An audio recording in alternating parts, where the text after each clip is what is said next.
Cool. Thanks for coming on today to speak to the guys at Switchback. So if you could just introduce yourself, tell us a bit about yourself, and yeah. Yeah, I'm Lewis Clark. I live from South London. I've just currently finished a prison sentence. I was sentenced to 16 years for armed robbery. I've been home for 9 months now, but I'm trying to do something different with myself now. So I've been busy I've done my personal training course now, my level 3, which I'm happy about. So I'm just trying to keep myself busy at the moment. Yeah. What's the journey been like since coming out? 9 months is a short time, but... Yeah, do you know what? I feel like I've got a lot done. I've been doing like podcasts. Like I said, I was on my gym course. I'm so proud. That's my first ever qualification. I've done my level 3 personal training course. So I've cracked on with that, and I've started doing my YouTube stuff and trying to build my social media. I'm aiming to start doing building my YouTube to do a thing called gym bars. I'm going to be working with like celebrities doing workouts. Yeah. So I'm hoping to get that popping for early next year. So it's a lot of work you've been doing in there. Yeah, so I've been up and down at the minute, up and down the UK. One of my friends has been touring, so I've been doing a bit of security work for him. He's been really helping me out. Oh, sweet. So obviously the topic of today is going to be how fitness and mental health are linked in together. So I know you're on the fitness side of things, but how have you found your mental health been since being released from prison? All right, cool. This is quite good. I love this topic because it's been so. I've served 8.5 years in prison. So being released after that, a lot of things were overwhelming for me. Like even going to the shop and buying a drink, paying for it myself. I used to if I went to shop with one of my friends, I'd be like, "Can you pay for that for me?" Really small little things I was struggling with. But what I found, I'm throwing myself in difficult situations because I know that's what I've got to do in order to progress. Whereas 10 years ago, I'd be like, do that for me. Or I'd fully avoid it. So I'm putting myself in, even like today, talking in front of the camera, I'm putting myself in situations I don't want to be in. But at the same time, I know it's helping other people and it's going to help me progress also. 100%. At Switchback, we call that getting in the stretch zone. Getting in the stretch? Getting in the stretch zone. So it's where you kind of push yourself to do things that you're slightly not fully comfortable with, but to facilitate growth, to help people. Exactly that, man. To people grow. And just still on the subject of mental health, I know this time you've said it's been something that's been difficult and anxious, but going back, if you can remember, before your sentence, did you really consider mental health as a thing that you were conscious of, or was it something that you never really thought about, never came up, or came back on it? With growing up with mental health, my mum's a schizophrenic, so I was kind of aware of a lot of things, but at the time, I don't know, I thought I was absolutely fine. But it's not until I went prison and things from when I was younger started catching up with me, and I realised it kind of stems from situations from when I was a lot younger. And now that I'm aware of it though, I'm on top of it. I know when I feel a certain way, just go for a walk, you know? So I'm really aware of these things now. Yeah, it's good to find ways to manage it. And has fitness played into helping you manage your mental health? Fitness is massive. It's a massive thing for mental health. Even if you, like, when I say fitness, I'm not talking about running or doing weights. Even you can do something simple, like go for a stroll. I walk every single day. You know, when you're feeling down or there's something on your mind, either go for a walk, go for a run, do some exercise. Because what it does, it releases all the good hormones in you, you know? And you always feel better after a workout. You feel like you've actually done something. Achieved something, yeah. And I think getting into nature, like you said, going for walks, just being around nature after being inside for so long, just being out and being free. I love going for walking like local parks, not like that, like weird or anything, guys. I just like going for walking parks, walking through little forests. I love scenery, even walking through central London. I love looking at the buildings and stuff. It opens your mind and takes your mind away from other things like the problems. Like obviously the problems are still going to be there, but it's knowing how to manage them, you know. And through fitness, like I said, it releases some good hormones and that, man. And what about during the sentence? Was fitness a big part of helping you through 8.5 years? It's a long time. And how was your relationship with fitness throughout the sentence? So throughout my prison sentence, I used to struggle with confidence. I didn't have much confidence and stuff. So my way of dealing with my confidence thing was doing workouts. And when I used to do workouts on the prison yard, like people like yourself, if you don't mind me saying, he was actually my cellmate for a bit. Enjoyed that. Good day. Oh, that was a bit weird. I didn't enjoy it like that. But he was good to have as a cellmate. But I used to do workouts on the prison yard, and people would come and join in, and I felt like it was a bit of a team. Yeah. So it was bringing us together, but at the same time, I was going through a lot in prison. I left a 2-year-old girl. I've just been sentenced to 16 years. I've left a 2-year-old little girl, my little baby. So that absolutely ruined me, and to this day, it puts lumps in my throat what I'd done to her. So I had to live with that in prison, and obviously I used to talk to her as a cellmate. And even dealing with that, doing little workouts or just trying to write, or I used to always try and burn my energy, try and work out so I can just fall asleep. Yeah. And it does. It gets you through the day. Something. It gets you. You feel like you've achieved something. Yeah. Like even in like, I used to, like, I'd say this. Whoever's watching this, set goals and targets, and that's what I'd done throughout my sentence. I was setting all targets, whether it be through fitness, like you want to achieve, you want to be able to do 500 burpees within the next 6 weeks.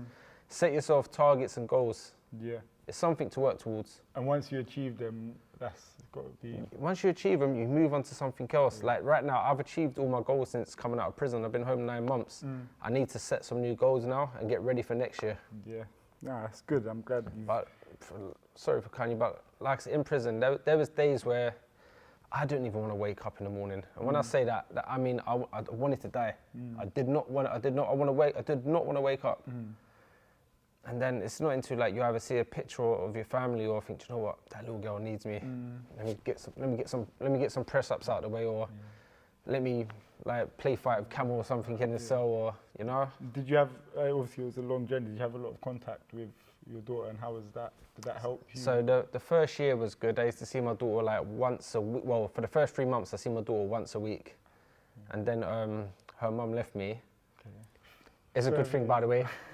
Then her mum left me, and I started seeing my daughter not as much, like once a month, and then it's like once every 3 months, and it was absolutely killing me.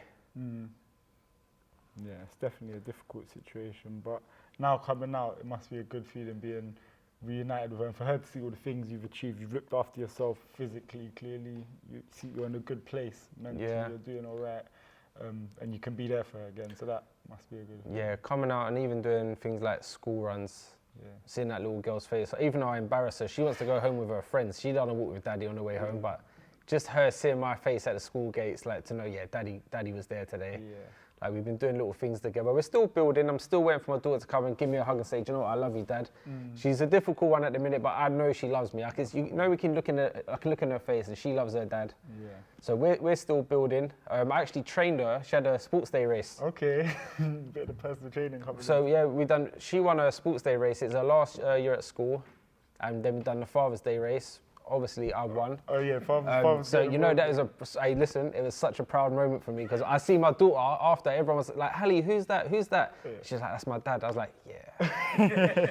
So that made me first place, man. Like, so I'm so happy, because someone said usually there's some guy called I can't remember his name, but he's the fastest dad there usually every year, but he didn't turn up. I was like, get in there, like I'm definitely gonna win this. I'm sure you'd have beat him in it even if you were. I'd have tripped him up or something. But yeah, that is a proud moment. And I actually trained her for a race. We used to do little stop and start sprints downstairs from my house. And me and her walk all the time. We walk or ride. Yeah. And do you think fitness is something that you're trying to impart to her, to share with her, to help her through her journey? And so I know you said you've been helping people inside prison. I know you're doing personal training now, so it's a passion for you. Do you want your daughter to pick that up as well? Yeah, do you know what? I want my daughter to see what I'm doing. Like, I'm trying to make a difference in my life, her life, and even like the person I'm talking to or training to. I want my daughter to see this, so I want her to look up to me and be like, yeah, my dad's done well. He's tried. I know he's been to prison, but he's trying. So she can pick up my sort of habits, like going to work every day, seeing me training people. Like hopefully it switches her on as well, you know, because I grew up, my mum and dad ain't worked a day in their life. So me growing up, my dad's an armed robber. So I looked up to my dad. I thought it was absolutely normal. So where I've come out of prison, I'm trying to do something different now. And it's been so hard, it's been really overwhelming. And there have been days where I don't want to wake up since I've been home. And my daughter is the main thing to keep me progressing. And you got to talk. Yeah. You got to keep talking, man. It's important. I wanted to ask you, how do you get over them difficult days now when you're out? And you said you got your daughter and stuff, but is there any other ways how you cope on the proper low days where you don't want to carry on? So them days, the worst thing to do is pick your phone up. Do not pick it. If you're feeling down on that, don't pick your phone up. Or if put some music on and just go for a walk. I got a local park near me. I got Battersea Park. Been there about 1,000 times, but every time I walk around there, I just appreciate the scenery and everything. So yeah, my advice is if you're feeling low and down like that, either phone a friend, say what you're doing, you want to go for a walk. Just Have talk your problem out. Yeah. Do a workout. Have a little workout, man. Have a little workout. But sometimes, Cam, you're so down and depressed, you can't even pick yourself up to do a workout. And in that case, I would say just go for a walk instead. Clear your head. And what is interesting you say about the phone? What is it that you say you think is it social media or just picking up the phone? Social media, because I feel like everyone's just trying to be in competition with each other. And there's people on social media that they're living a different life to what they're showing on socials. Like they look like they're absolutely winning. They look like they got absolutely everything, but they haven't. So people like the younger lot are looking at them, I want to be like this. But little do they know, they got to do a lot of work to get to this level, man. It's not as easy as that. Yeah, you've got to do a lot of work. Yeah, definitely. It shows one side of the story. Yeah, it does. Even with myself on the socials, like someone said I've got a really happy face. Yeah. So like, they don't realize I get really down sometimes. So my social media is kind of a lie as well. Like even though like I'm enjoying myself, sometimes I am down and I've got to be a different person just for the socials. And do you ever feel that you could use the lower side of it, not all the ups? Do you ever think maybe to give how you're truly feeling and vent on the socials and give the other side of it? So what I do, if I put a picture up and you can write, what's it called when you write underneath? A caption. So I might caption something like, I think I captioned something the other day actually. I can't. It's a bit cheesy and that, but we have. It's about having down days and there's better days to come. It was something like that. So I don't put videos up of me venting, but maybe that might be good to start doing that. When I start doing proper personal training, I might start doing that as well. Like talk to them on a level about your mental health, then crack on with the workouts as well. No, definitely, it's good to show the whole picture and not make it one-sided, unrealistic. I want people to be confident enough to be able to approach me or approach yourself or go to the doctor and say, do you know, I've got a problem. So we need to build people up. And with that confidence, I know you told me, have you found you've come out and been comfortable enough to go and get help from certain organisation or for certain things? So I've been home 9 months. I go probation once a week. I actually got in contact with an organisation called Talk Wandsworth because I'm actually diagnosed with PTSD. So I'm doing a CBT course at the minute, which I see them every Monday. And I was meant to go yesterday, to be honest, but I was a bit overwhelmed. I've been so busy in the last week, so I couldn't make it, so I phoned them now anyway. But I've actually reached out, told them I've got these problems. There's a lot of things what happened to me growing up. My brother was shot 5 times, and I actually had to lay on top of him to cover up all the holes and stuff. He's alive as well, by the way. So there's things what just trigger me, like even when I'm walking and there's a bike and it revs, like I just think, I'm gone, I'm dead. Like, that's why I just need to do things different now. Like, I was associated with a lot of gangs and that growing up, and since I've been in prison, I was actually on the wing, as you know, I was on the wing with certain people who, we used to have problems. But it went on for so long when we was on the wing, like, we ended up saying hello to each other, and then we ended up sitting in each other's cells. And these are the people we used to have shootouts with and stuff. And it just made me realise, like, these people are just the same as me. I actually got on so well with these people. And to this day, I'm in contact with them. Everyone's going through their own battles, but it's good that you've got the time to build them bridges, and now you've come out making a positive change, and I'm sure you're helping a lot of people around you. What I'm trying not to do is do too much at once. So I'm just trying not to get overwhelmed with things, because that's when I start going downhill again. So I'm aware of certain things now. I know what my triggers are. But my biggest thing I need help with is just PTSD, like things from the past, what have happened. And have you found that CBT course helpful? How long are you into it? I'm only 2 sessions into it, but it's just talking and venting and getting things out. I think I used to speak to you about these things in the cell and stuff. But I'm actually on top of it now. I'm really on top of it. Even my brother who did get shot, he's doing really well now. So it's something that happened years ago, but we're doing things different now. Nice, good to hear. And so I know we touched on the challenges. What would you say the biggest challenge has been since release? If you could pick one specific. Biggest challenge? Yeah, since coming out. Trying to get my daughter to say, I love you, Dad. That's been the biggest challenge. Now, probably getting into work and doing courses. I've not worked. I've never had a job before. I've never had a job in my life. So me completing my PT course, that was the biggest challenge for me, because usually I'd agree to something and I wouldn't turn up. Like today, if this was 10 years ago, I'd be like, yeah, Cam, I'm coming. On the day, I'm gonna turn my phone off. Yeah. Like, we're glad Hey, Cam, you never guess what? I got chased by the police yesterday. I couldn't even make it. time. Yeah, I start lying. So, like I said, I'm here today. I've actually come. So my biggest challenge has been turning up to things and getting things done. My getting PT, into that stretch zone and pushing getting in the stretch zone. Yeah. Big up Switchback. So getting in that zone there, man. And with the fitness side of things, have you got any examples of where fitness has helped other people that you know a lot in their journeys, and maybe brought them into certain positions or helped the community as a whole? Yeah, so it's absolutely crazy. Like I quite enjoy social media, and I've done a couple podcasts with, as you know, James English. Yeah. And from that, I've had loads of people messaging me on Instagram, because on my Instagram I show that I'm active and going for walks around the park. Yeah. I'm getting people sending me videos like from Scotland, Wales. Yeah. They're sending me videos. Look, Lou, I'm walking through here. Like, they're showing me their little path. I'm like, oh my gosh, like, I'm getting goosebumps, because I think I love that. And I try and stay in contact with them. And they let me know how they're doing. Every other week they're saying, oh, Lou, had a really good run today, had a really good walk. And it just goes to show, like, get out your house for an hour. And these are just people that you don't These really are know. random people I don't know sending me videos. Like, the places there look beautiful. Like, they're on top of like little hills, or one of them looked like there's on a mountain or something. But I was thinking, I wish I was walking through there as well. But it just goes to show, from me talking up on that podcast, it's lifted their moods as well. They've realised, oh, other people go through what I'm going through as well. Yeah. And there is actually help, and you can actually do something to better your mood. Everyone's going through their own battles, but yeah, it's good to hear that you're inspiring people. I enjoy it, so I enjoy that. Bringing people, so you're enjoying that side of. I enjoy it, man. It makes me feel good knowing that they're happy, you know. And what do you think your next big steps are? Can you give us any big steps? Yeah, or the next big goals? I know you said you've smashed all of your goals. Right, so coming up, you want to share? Or? So obviously, you know, I've done a few podcasts talking about how I've grown up and all that. I've got my YouTube channel up and running now, so I've got a thing called Gym Bars. So I'm in contact with a lot of UK music artists at the minute. So I'm going to start doing interviews and workouts with them. So I've got my first guest is going to be Blade Brown. So we're going to do a little interview, talk to him about how he got into music. Then we're going to work out, put him through some punishing exercises. Yeah. But at the end of it, he gets to choose the next person to go next. Okay, yeah. So I've done 2 episodes, but it wasn't great quality. So I'm going to leave them and I'm going to start afresh, get a nice light like that, and we're going to do things properly, because I know it's going to take off. Everyone wants to help me out as well. Yeah. So I'm really looking forward to that. So that's my main thing, Gym Bars. Okay, and that's spreading fitness. And like, comment, and subscribe, everyone.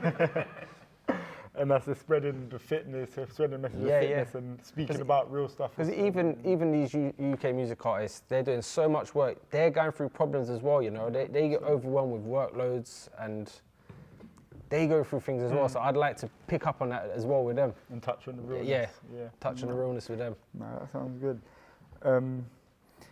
And since coming out, what's been your, I think I know the answer to this, but what's been your biggest motivations for living a life away from crime and doing all of these different things? I mean, if in the inside, did you think you would be here where you are now and on all of these podcasts and doing all of this stuff? So obviously my daughter is my main thing for why I'm not in prison right now. There was certain days when I come out of prison, I felt like, you know what, I need a break. I need to go back to prison. I'm not. It might sound weird to you, but I feel like I need a break. I even felt like that yesterday. I thought, I need a break. I need to go back to prison just for 6 months, just to get my head straight. But that's a crazy thing saying that. Like, you want to go back to prison to get your head straight and then come back out. Like, I'm in the right place to get my head sorted out here. So I'm aware of that as well. That I've said that. And is that just like a temporary? That was just a little temporary thing. Like, it's a temporary bit of madness. Because you know what prison's like. You got routine in there. You know, like, you're not coming out to 9 o'clock for free flow. You've got to be back at 12 for your food and bang up for a little while, a couple hours. 2 o'clock back to work. 5 o'clock back to the wing. So you've got routine. You know where you are. Whereas out here, I'm getting appointments where I've got to be here. I bought a whiteboard. Yeah, I remember. I bust you on that as well. Yeah, you did. I've got a whiteboard, so I write down my dates. I've got this on this day, this on this day. Yeah. But the only problem with that, I keep forgetting to write on it. Yeah. You've got to stay on top of it. So that's the only problem, lads, man. This organisation and routine is helpful, I think, through any situation, especially if you're coming out of prison and you're used to that structured routine after so long. Yeah, routine, mate. So anyone watching this, like, if you're just getting released from prison, set yourself some goals, some targets. Get yourself in a routine. That's the biggest thing I'll say to you. Get yourself in routine. No, definitely. And next question I wanted to ask you was, what's a big lesson that you've learned about yourself and your mental health since coming out? Big lesson I learned, stop putting myself down so much. I put myself down so much and think I can't do it. Whereas sometimes you have to throw yourself in them awkward situations to progress. Yeah, no. Like, I'm getting a lot more confident talking in front of cameras. Yeah. I didn't want to do a few podcasts before, but I thought, you know what? I want to get some exposure. I need to get myself out there. I need to sell myself, sort of thing, for what I want to do. Yeah. So keep putting yourself in them awkward situations, and I promise you, as much as you don't like it, doors are going to start opening. Yeah. And if you can't go through that door, I'm sure you're going to go through that door. There's plenty of doors to go through. Keep knocking on the door. You can't stop. I think that's. I've been through many doors. Yeah. And back on touching on prison, what do you think the system needs to do to support people? But do you feel like there's enough support for people inside dealing with mental health issues? And I feel like it's there if you want it. Like, they help, but I think they do single people out. I've been in prison where they single people out, and they've, you know, like when you get prescribed medication, it's like people act weird and strange, and that just to get the medication so they can get through their days. So the healthcare are kind of wary of people. Like, when I went for help in there, they're looking at me because I've got such a happy looking face. They're like, there's nothing wrong with you. Like, you seem all right to me. Like, it's not it's what you look like on the inside, how you feel on the inside, which they don't see. But do you think that support of just giving people medication is a positive enough support? Mate, what they need to do is, instead of the medication, let's get them working out. Yeah. Yeah. Even if it's this walking around, doing 10 laps, walking around the football pitch. Yeah. Yeah. Let's get them some fresh air. Instead of putting them in a cell, overthinking their problems, let's get them out the cells. Let's get them walking or running, doing some sort of exercise like twice a week. And since COVID, that's been a bit more difficult, I believe, for the guys. I was in prison throughout the whole of COVID. Yeah. Like, I was doing some mad bang up. Like, that was some hardcore bang up. Like, that was the hardest part of my sentence. Yeah. But did you carry on with your fitness throughout? Yeah, throughout. So I was just setting myself some goals. I was doing little challenges in my soul, like how many press ups can I do in a minute and things like that.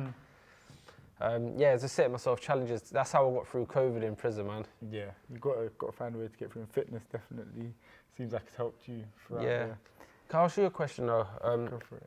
I remember we was in the gym. Cam used to be is my gym partner for a little while, but obviously I was a bit stronger than him. What happened to you in the other room? I mean, you was exercising. Yeah, I had a bad accident, bad way. I was trying to keep up with some of the big guys. You can tell the story if you want. Anyway, I'm working out in the room next to him, yeah?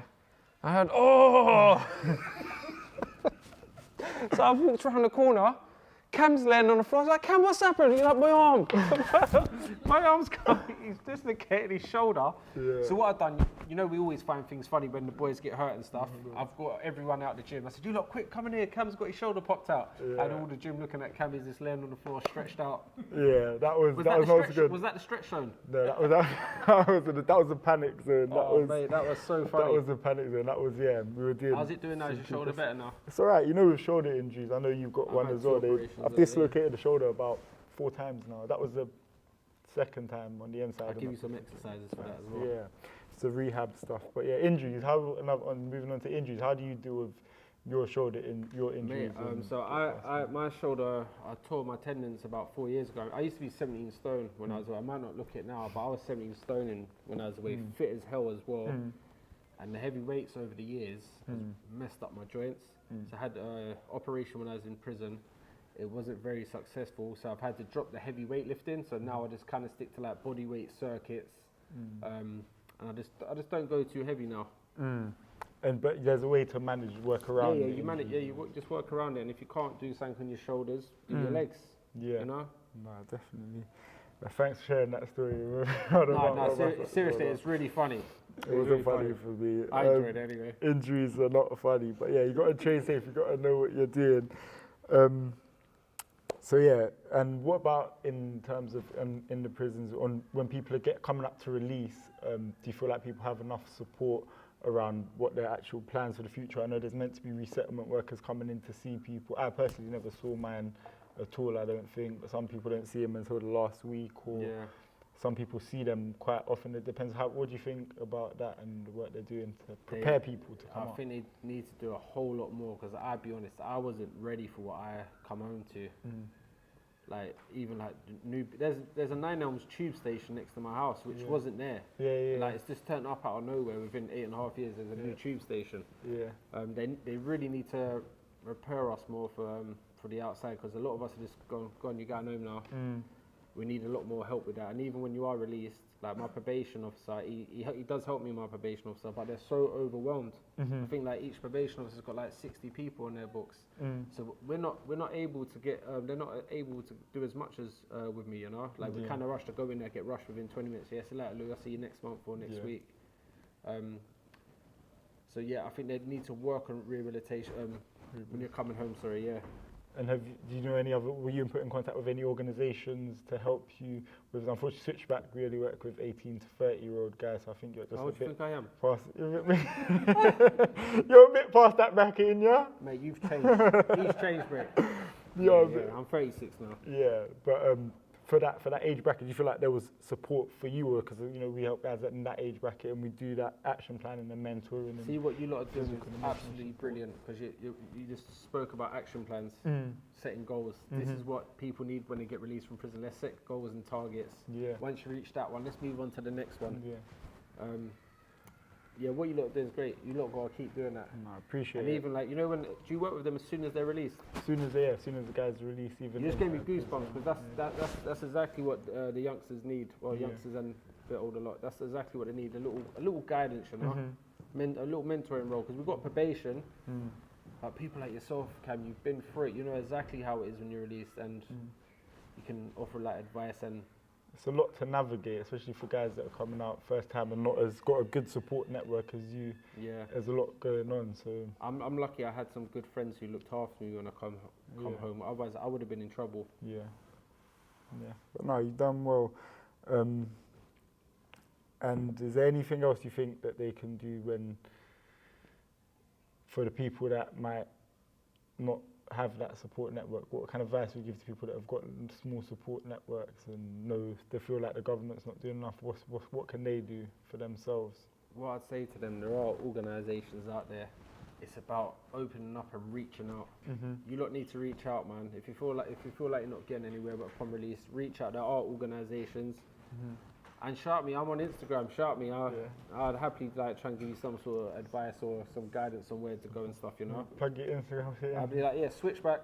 I know your Instagram, plug yourself in. My Instagram's Big Lou Gym Bars. And you're always there for people. Yeah, I'm there, listen, if you ever want to shout me or whatever, just shout me. And so fitness goals going forward, you're going to be back. I know you used to do a bit of boxing back in the day, back in your time. I used to do like, I'll be honest, my boxing skills ain't great, but I used to do a lot of white collar boxing, and I was so fit, so I could just go in the ring and I could punch like all the rounds through, but my boxing skills weren't great.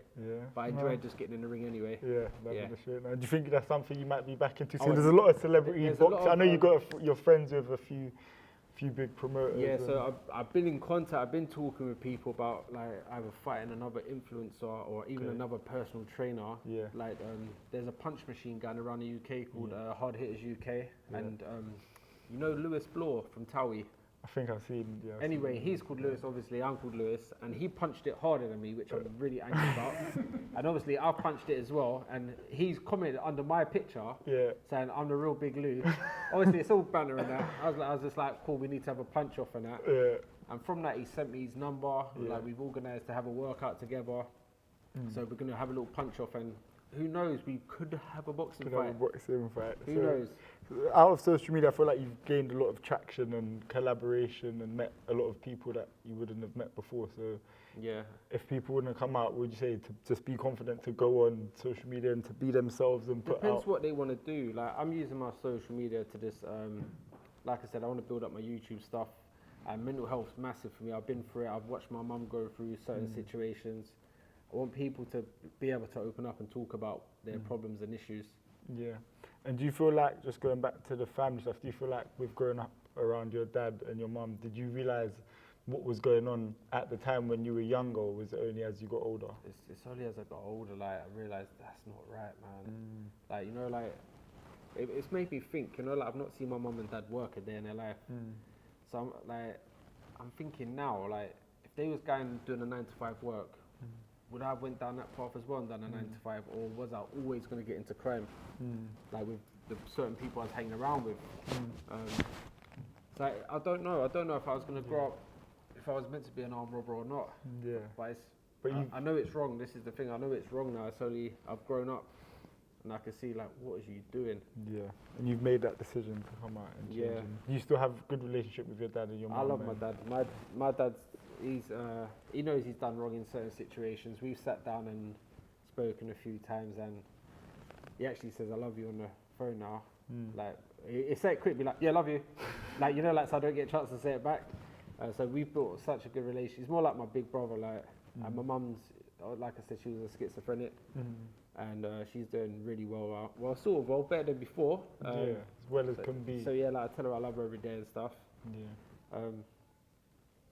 So yeah. I am. My family, it's weird, but I love them. And do you feel like everyone's in a better place now that you're doing better? Do you feel like that's kind of brought up everyone as a whole? I see that my mum is very proud with what I'm doing. She keeps following me on Facebook and stuff, and oh, that's my Lou. Like, mum, just lit on the blocker. So yeah, so my mum's really proud, and my dad's really proud because obviously I've done my level 3 personal training, so he's proud I've actually got a qualification. He's still in prison at the minute, my dad. He's waiting on the parole answer, which he should get because he's kept his head down. So I look forward to having him home. Well, not in my home. But, bit of distance. You're sharing home at one point together on the inside. We were sharing a cell at one point. Imagine sharing a cell with your dad, and he's so annoying. Like, I usually wake up around 8 o'clock. He used to wake up at 6 in the morning.